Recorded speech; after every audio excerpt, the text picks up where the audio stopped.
Les yeux qui trompent le cœur. Une histoire de discernement, de combat spirituel et de vraie volonté de Dieu.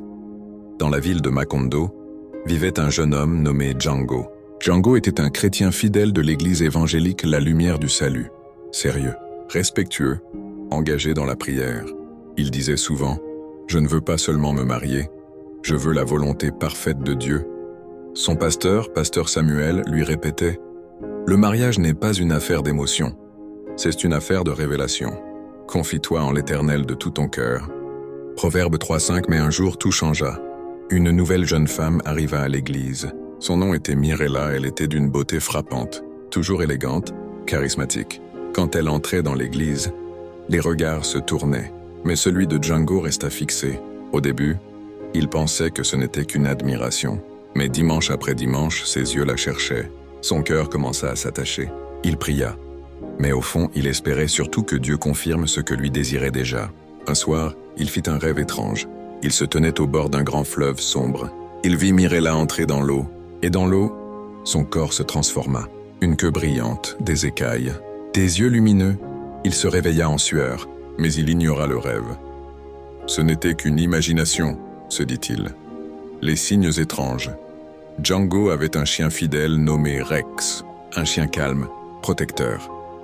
La première fois que Mirella entra chez lui le soir, Rex grogna, un grognement inhabituel, puis il aboya vers un coin vide. Django fut surpris. « Calme-toi, Rex », mais chaque fois que Mirella venait la nuit, Rex réagissait. Un soir, Django entendit un bruit étrange à 2 heures du matin, comme de l'eau glissant sur le sol. Il se leva. Dans le salon, des traces d'eau fraîche. Les portes étaient fermées, les fenêtres verrouillées. Le froid envahit la pièce. Rex aboyait vers le plafond. Django tomba à genoux. Il pria. « Soumettez-vous à Dieu. Résistez au diable et il fuira loin de vous. » Jacques 4:7. Le froid disparut. Les traces séchèrent, il comprit. Il y avait un combat spirituel derrière cette relation, la révélation à l'église. Un dimanche, Django proposa à Mirella de prier avec lui dans l'église.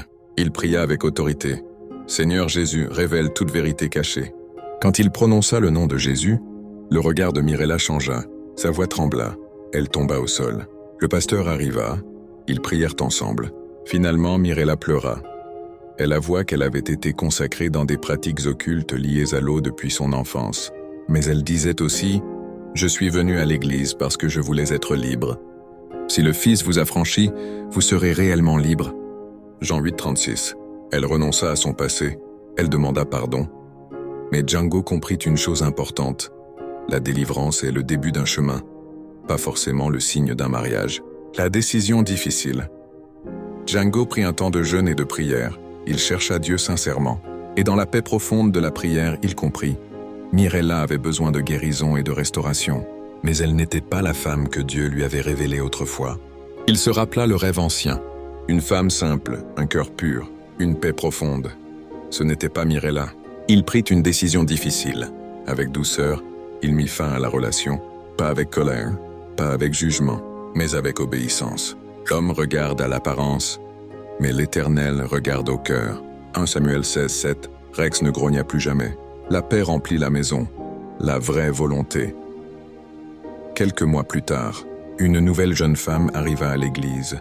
Son nom était Esther, discrète, toujours en prière. La première fois que Django pria à côté d'elle, il ressentit la même paix que dans son ancien rêve. Pas de trouble, pas d'ombre, juste une paix claire. Que la paix de Christ règne dans vos cœurs. Colossiens 3:15, il prit son temps. Il pria encore. Le pasteur confirma. La paix demeurait. Et cette fois, même Rex dormait tranquillement. Quelques mois plus tard, Django se maria. Pas parce que la femme était la plus belle aux yeux du monde, mais parce qu'elle était la volonté révélée de Dieu. Message pour ton audience. Les yeux peuvent séduire, les émotions peuvent tromper, mais la paix de Dieu ne ment jamais. Ne laisse pas la beauté extérieure décider de ta destinée. Cherche d'abord la volonté de Dieu, et quand sa paix est là, tu sauras que tu es au bon endroit. Recherchez premièrement le royaume de Dieu. Matthieu 6:33. Si tu veux, je peux maintenant.